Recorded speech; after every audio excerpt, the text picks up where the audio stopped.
All right, ladies and gentlemen, this is the match that we're all most interested in. It's stolen, it's stolen all of the eyes and the attention for East vs West 5, despite the mammoth lineup of epic cards. No one can deny Devon Larratt, Evgeny Prudnik is the match to watch.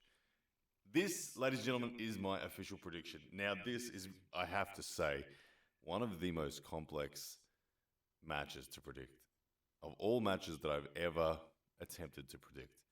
This one, for me, is incredibly difficult. And the reason it's incredibly difficult is because these two gentlemen are both immensely technical.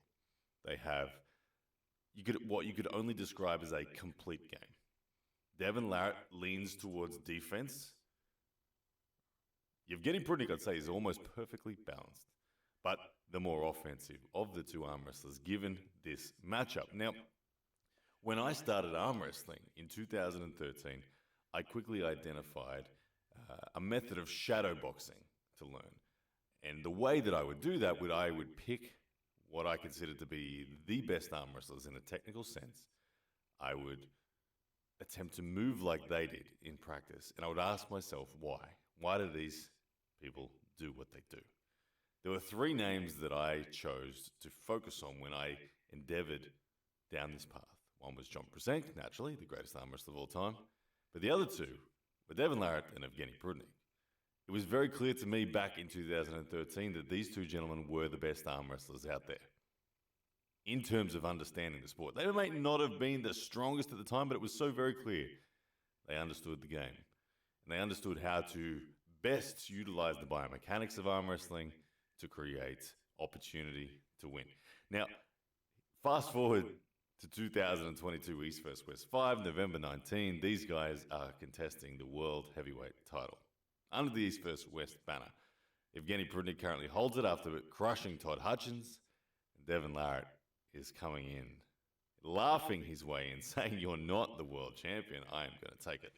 But it is not as simple as Devon Larratt swooping in and taking it. Let's get into the nitty-gritty of this, the prediction itself.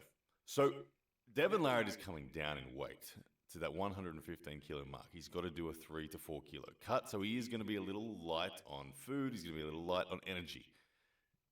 Evgeny Prudnik, on the other hand, he is pushing forwards. I think he walks around more around that 110, 111 mark, and he is able to be well fed at that 115 kilos.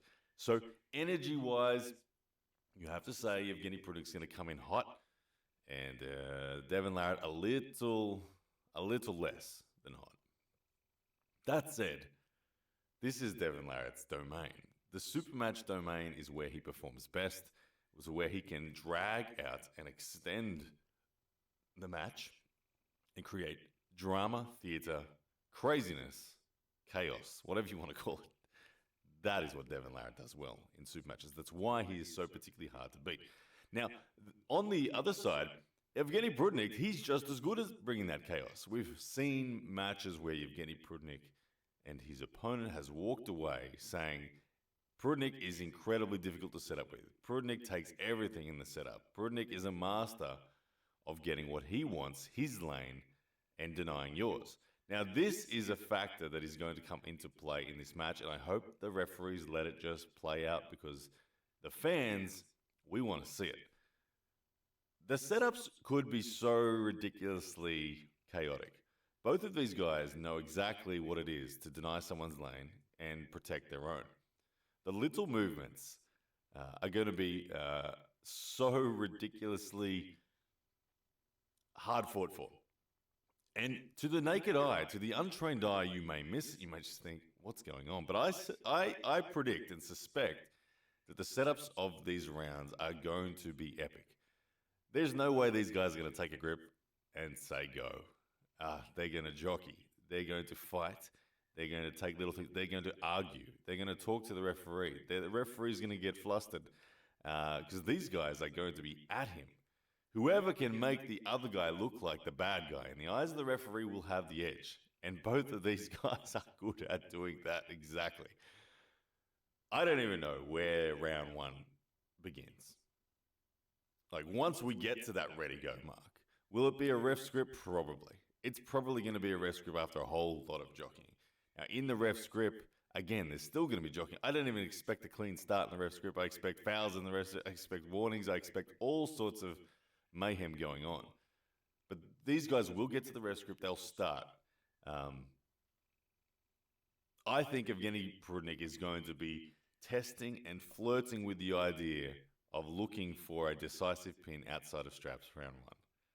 That's my gut feel when I watch this all play out in my mind and imagine how it's going to go. I can see him looking for a decisive pin. I can see him somewhat almost getting it too. I can see it sort of scaring Devon Larratt in the way that he drives for that opportunity. Devon Larratt will get the slip though. Now in the straps, we just restart again. After all the dramas of the first grip up could have potentially played out, we get to the straps, which is where it's going to matter most. Now, this is where we get to just find out who is the stronger man, who is the better arm wrestler on the day. Once they're tied together, there's nowhere to go. And every round, to be honest, could be like this. Every round. When we come to the prediction of what happens in the straps, we have to look, first of all, at the fact that Evgeny Prudnik is the more offensive of the two, and Devon Larratt the defensive. Evgeny Prudnik will look to surge, I don't think for a flash pin. I think he'll look to surge for position. I think Devon Larratt will have enough to put the brakes on in any number of styles, whether it uses the King's move, whether it uses the defensive hook.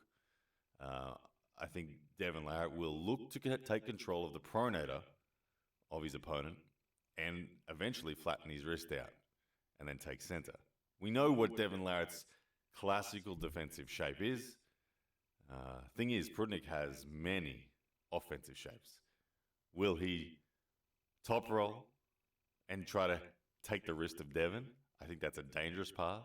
I think he'll more so look to just simply control the center of the hill and bring side pressure into it and open up Devon whilst not allowing Devon to get into a King's move. That, of course, allows for Devon to potentially come into the hook. The point being, I think Devon Larratt has that coil.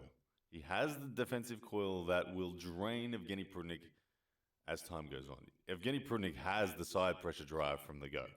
He has the ability to put Devon out of position. Now, does Prudnik go for a full pin or does he hit the position? If he hits the position, which I think is the most likely, we then see the Evgeny Prudnik squeeze. Now, the Evgeny Prudnik squeeze versus the Devon Larratt squeeze. If you said that was to happen right at center, then it's Devon's. But it's not going to happen at center. It's going to happen somewhere Evgeny Prudnik's side of center. If Evgeny Prudnik surges, takes Devon to halfway to the pin, and then they start to squeeze from there. Then it becomes I have no idea what happens. I don't know who has better endurance from there. Devon Larratt at 45 degrees versus Prudnik nice and tight. I don't know who wins from there. I don't know who has the endurance. All I know is that Evgeny Prudnik and Devon Larratt are monsters, and they are technicians, all at the same time. And to give any more of a prediction than that, I think is near impossible. The shapes that could happen within the rounds themselves could be various. We could see hooks and top rolls, presses, and King's moves from both men. Open arm top rolls even. I wouldn't put Evgeny Prudnik past it. He could go all over the place. So I think that in every round we could see multiple variations, direction changes in the actual round itself. What this will come down to is the offensive drive and subsequent squeeze from Evgeny versus the positional play and ultimately defensive and counter-attacking of Devon Larratt. Whoever gets ahead may have the ability to run away and get a bit of a lead. But both of these gentlemen do have the ability to dig deep and find a play that their opponent didn't see coming. Evgeny Prudnik has a slight edge in the counter-attacking nature due to his ability to have more explosivity.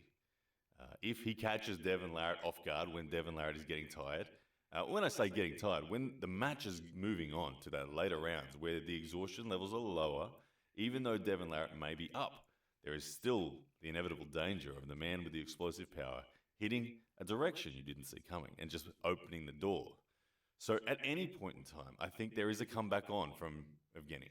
In the same respect, I think at any point in time, there's a comeback on from Devon should Devon achieve the stop. If Evgeny hits a lane, let's say Evgeny's up 2-0 and Evgeny's found a lane that he thinks is working. If he goes to hit that lane again and doesn't anticipate the adjustment in the defensive shape of Devon, then Devon will take control. Make no mistake about it. So once again, this is an incredibly difficult match to predict. And I'm not going to actually go as far as giving a prediction for the score. All I'll predict is unpredictability, a beautiful war, a balanced match, and an outstanding piece of entertainment from two of the best heavyweight arm wrestlers in the world. Let me know what you think is going to happen. East vs. West, number 5, November 19. Grab your pay-per-view.